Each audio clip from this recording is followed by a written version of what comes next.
لا حول ولا قوة إلا بالله العلي العظيم أعوذ بالله من الشيطان اللعين الرجيم بسم الله الرحمن الرحيم الحمد لله رب العالمين الصلاة والسلام على سيدنا ونبينا وشفيع ذنوبنا ومولانا مولى الثقلين جد الحسنين أبي القاسم محمد وعلى آل بيته الطيبين الطاهرين المعصومين المظلومين الغر الميامين ولعنة الله على أعدائهم أجمعين أما بعد فقد قال ابو عبد الله بسم الله الرحمن الرحيم سین قبر الحسین شفاعت من کل دائی صلوات پڑھیں مصالح محمد صلی جو حضرات کھڑے ہیں اگر کوئی زحمت نہ ہو تو برائے کرم تشریف رکھیں کیونکہ مجلس حسین کا آغاز ہو چکا ہے۔ کرم ہے مالک کون و مکان خالق دونوں جہاں کا کہ جس نے ہمیں پھر سے شرف کے لیے منتخب کیا، اور یقیناً جس جگہ بھی مجلس حسین ہوتی ہے اس جگہ کو کبھی بھی کمتر نہ سمجھیے، کیونکہ وہ جگہ کسی صورت بھی جنت سے کم نہیں ہے۔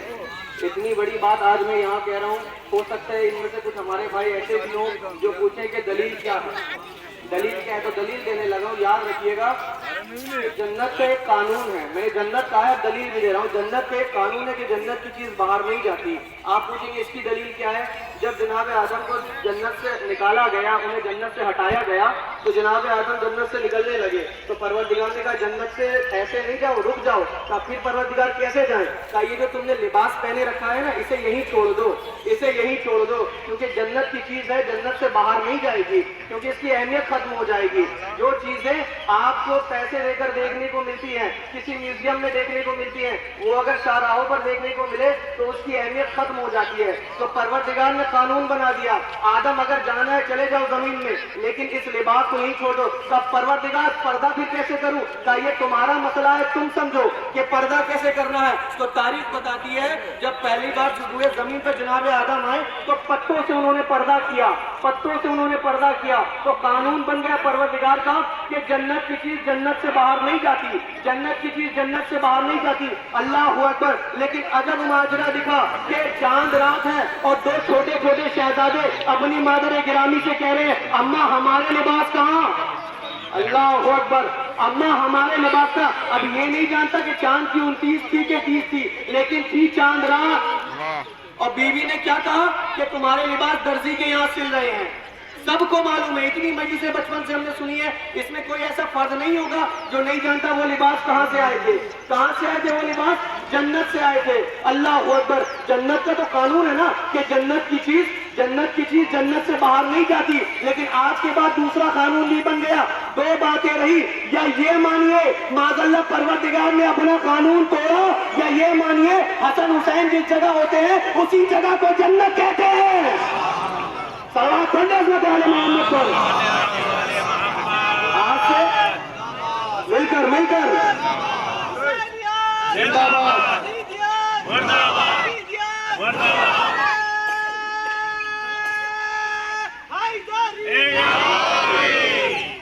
آج سے دو باتیں ہی رہی، یہ مانیے کہ حسن حسین جس جگہ ہوتے ہیں اسی جگہ کو جنت کہتے ہیں، یا یہ مانیے معاذ اللہ پروردگار نے اپنا قانون توڑا۔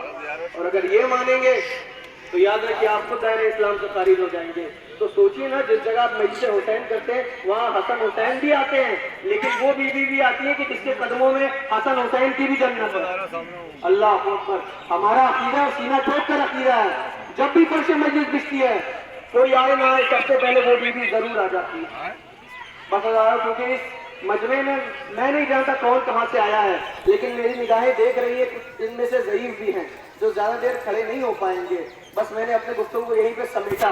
آپ مسلسل پہلی مجلس سے ہی بیوی سکینہ کے مسائل سنیں، اور کیوں نہ سنیں، کیونکہ ان اماریوں کو دیکھ کر سب سے پہلے یاد سکینہ کی آتی ہے، کیونکہ گھر جانے کی تمنا سب سے زیادہ سکینہ کے دل میں تھی۔ آج آپ کے سامنے ہماریاں ہیں، مشاہدہ کرنے کی اس سے بہتر موقع نہیں ملے گا۔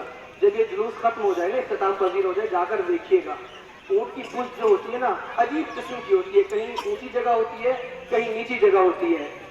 ماہرین سے جب پوچھا گیا، جو جانوروں کے ماہر تھے ان سے پوچھا گیا یہ بتائیے سب سے زیادہ ریڑھ کی ہڈی کس جانور کی مضبوط ہوتی ہے؟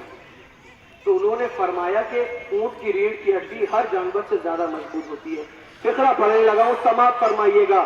جو جہاں ہے وہیں سے فرصت دے دے. کیا کہا کہ جانوروں میں سب سے زیادہ ریڑھ کی ہڈی اگر مضبوط ہوتی ہے تو اونٹ کی ہوتی ہے. تو ذرا سوچئے نا, اس اونٹ پر حسین کی 4 سالہ بچی کو کجاووں پہ نہیں خالی اونٹ پہ باندھا گیا. تبھی تو ہمارا چوتھا امام فرماتا ہے جب سکینہ کو دفنایا گیا تو جسم سے کرتا جدا نہیں ہو رہا تھا. ہاں دادارو, آپ کی آوازیں بلند ہیں, آپ کی آوازیں بلند ہیں. مولا آپ کو کوئی غم نہ دے. آپ کے گھر میں بھی چھوٹی بچی ہوگی, آپ کے گھر میں بھی چھوٹی بچی ہوگی, مولا اس کی زندگی کرے. ہاں دادارو, سماعت فرما لیجیے گا. کون سکینہ ہے یہ؟ وہی سکینہ ہے نا کہ اکثر مصائب میں ہم سنتے ہیں کہ جس کے کانوں سے آج بھی خون بہ رہا ہے. اللہ اکبر. آپ بھی خون کا فرصہ دیتے ہیں. کتنی دیر خون بہتا ہے؟ 1 گھنٹے, 2 گھنٹے, 2 دن, 4 دن. اس کے بعد خون رسنا بند ہو جاتا ہے, خون رسنا بند ہو جاتا ہے. ماہرین سے جب پوچھا گیا یہ کیا ماجرا ہے کہ خون مسلسل بہتا ہے, بہے گا نہیں خون. کہا نہیں, ایسا نہیں ہو سکتا, کیونکہ جنہوں نے کہا ہے اپنی زیارت میں سلام ہے اس بیوی پر کہ جس کے کانوں سے مسلسل خون بہتا رہا, وہ کبھی جھوٹ کہہ ہی نہیں سکتا. کہاں ایک طریقہ ہے, اگر کسی کے زخم کو مسلسل کریدا جائے تو وہاں کا خون کبھی نہیں رکتا. مولا سلامت رکھے, ان آوازوں میں رحمت نازل کرے. ہاں بس آخری چند فکرے, اس کے بعد ختم دعا, کیونکہ آگے بھی مجلسیں ہونی ہیں. دربار مختار میں ایک لعین پکڑ کر لایا گیا جس کا نام تاریخ نے قولی بتایا. یہ ایک ایسا لعین تھا جس کے ہاتھوں پہ وہ نیزہ تھا جس کا سر سید الشہداء تھا. اللہ اکبر. جب مختار کے دربار میں سے پیش کیا گیا نا تو کہا گیا ایک بڑا قاتل آ رہا ہے. مختار اپنے تخت پہ بیٹھے ہیں. مختار نے کہا کہ تو ہی قولی ہے؟ کہا میں ہی قولی ہوں. کہا ہم نے سنا ہے تو بہت سنگ دل ہے, تو بہت پتھر دل ہے. سماعت فرما لینا, اماریاں اور کے سامنے ہیں. بیوی سکینہ کے مسائل چلنے لگے. کہا کہ تو بہت سنگ دل ہے. کہا صحیح سنا ہے. کہ یہ بتا کربلا میں کیا کہیں تیرا بھی دل لڑتا ہے, کسی موقع میں تو بھی تڑپا ہے؟ تو لعین کہتے مختار مت سنو, مر جاؤ گے, کیونکہ تم چاہنے والے ہو, تم چاہنے والے, تم سے برداشت نہیں. کہانی بتانا تو تجھے پڑے گا. ٹھیک ہے مختار, سننا چاہتے ہو نا تو دانوں ہو کر اپنے سینے کو تھام دینا. ظالم نے بیان کرنا شروع کیا تاکہ کربلا میں 3 ایسے موقع تھے جہاں میں اپنے آپ کو روک نہیں پایا, میں خود لرز گیا. کہا کون سے موقع تھے؟ تو اس نے بتایا پہلا موقع یہ تھا کہ جب سب مارے جا چکے نا تو میں نے حسین کو ایک عجب عالم میں دیکھا. کہا کس عالم میں دیکھا؟ کہا اس عالم میں دیکھا کہ حسین اپنے زلزلہ پہ بیٹھے ہوئے ہیں, چہرے پہ خون علی اکبر, سینے پہ خون علی اکبر, زہرا دلال, کبھی دائیں جانب کبھی بائیں جانب. میں سوچ میں پڑ گیا کہ عباس کا بھائی اور اس حال میں بیوی آپ کو کوئی غم نہ دے سوائے مقام مظلوم کربلا کے. میں سوچ میں پڑ گیا کہ عباس کا بھائی اور اس حال میں, عباس کا بھائی اور اس حال میں. کا دوسرا مرحلہ کیا؟ مختار بے ہوش ہو گئے. چاہنے والوں نے پانی کا چھڑکاؤ کیا. مختار واپس اٹھے, ایک آہ بھری, ہائے حسین, ہائے حسین. تم بھی تو چاہنے والے ہو نا, کتنی آسانی سے سن رہے ہو. مختار سے پوچھو نا, مختار تو بے ہوش ہو گئے, آہ بھرنے لگے, ہائے حسین, ہائے حسین. کا دوسرا مرحلہ کیا تھا؟ کا مختار مت سنو ورنہ شکیہ مر جاؤ گے. یعنی بتانا تو تجھے پڑے گا. ٹھیک ہے مختار, سننا چاہتے ہو نا تو سن لے, پہلے اپنے جگر کو تھام لو. مختار نے جگر کو تھاما. کہتا ہے کہ جب ایسے عالم میں حسین کو دیکھا نا ایک صدا بلند ہوئی کہ لوٹ لو حسین کے خیموں کو, لوٹ لو حسین کے خیموں کو. میں نے اپنے گھوڑے کو خیمے کی طرف دوڑایا. میں نے دیکھا سامنے ایک نیزہ پڑا تھا, میں نے اس نیزے کو لیا اور خیمے کی طرف جانے لگا. اللہ اکبر. کہتے کہ میں نے عجب عالم دیکھا. بیویاں کبھی اس خیمے سے اس خیمے, کبھی اس خیمے سے اس خیمے, کبھی اس خیمے سے اس خیمے. ان میں ایک بیوی تھی کہ جسے میں نے دیکھا اپنی چادر میں کچھ چھپائے تھی, اپنی چادر میں کچھ چھپائے تھی. میں نے سوچا کوئی اثاثہ ہوگا, میں نے سوچا کوئی قیمتی چیز ہوگی. تو میں نے کیا کیا, اس چادر کو چھیننا چاہا. ظالم کہتے مجھے نہیں معلوم وہ بیوی کون تھی. مختار کے سامنے کہتے مجھے نہیں معلوم وہ بیوی کون تھی. میں نے چادر کو چھیننا چاہا. بیوی نے چادر نہیں چھوڑا. تاکہ میں نے وہ نیزہ اٹھایا جو میں میدان سے لایا تھا, اس نیزے کو میں نے چادر میں چھپویا اور چاہ کے اس چادر کو کھینچ لیا کی طرف. پھر بھی بیوی نے نہیں چھوڑا, پھر بھی بیوی نے نہیں چھوڑا. چاہنے والوں فکرہ سننا, قولی کہتا ہے میں نے اپنے ابا کے دامن سے چمڑے کا تازیانہ نکالا اور اس بیوی کے مارا. جو تم نے سہارا, میں نے چمڑے کا تازیانہ نکالا.